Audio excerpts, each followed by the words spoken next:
প্রত্যেকটা ছেলেকেই বিয়ে করতে হয়। আগামীকাল আমার বিয়া। একজন মাদ্রাসা শিক্ষার্থী দাওরা হাদিস পর্যন্ত পড়াশোনা করছে, ওনাকে আমি বিয়ে করতেছি। আলহামদুলিল্লাহ। আলহামদুলিল্লাহ। তো সবাই হচ্ছে ওর জন্য দোয়া করবেন, সে বিয়ে করতেছে। এবং হচ্ছে আমি একটা তথ্য দিয়ে রাখি, তথ্যটা কি তুমি দিবা? ততটা হচ্ছে জুনাইদার আমি হচ্ছে আমরা চট্টগ্রামে হচ্ছে একটা শোরুম দিচ্ছি, মোবাইলের শোরুম। হ্যাঁ আলহামদুলিল্লাহ। চট্টগ্রাম। তো এখানে আমারও তো শোনাইছো না? এই যে আজকে এক্সাইটেড আর যে খুশির দিনের বিদিন আমি চট্টগ্রাম বন্দর টিলা আলিশা সুপার মার্কেটের দ্বিতীয় তলায় আমাদের শোরুম হচ্ছে।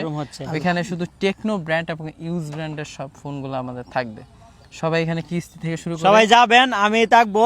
এখন চলে যাচ্ছি জুনাইদের ভাইয়ের কালকে যেহেতু বিয়ে, ওদের বাড়িতে যাচ্ছি, সম্পূর্ণ বিয়ে অনুষ্ঠান দেখানোর চেষ্টা করবো। হ্যাঁ জি ইনশাআল্লাহ। ওকে, আমরা এখন আজকে ছিলাম গাজীপুর চৌরাস্তা, শাপলা মেনশন মার্কেটেও আমাদের শোরুম আছে, শাপলা মেনশন মার্কেটের 5 তলায়। ওইখান থেকে সরাসরি তোমাদের বাড়িতে যাচ্ছি। হ্যাঁ, এখান থেকে গাজীপুর থেকে সবাই দোয়া করবেন ওর জন্য, ওর নতুন যাত্রা শুরু। হ্যাঁ জি, আল্লাহ হাফেজ। সরাসরি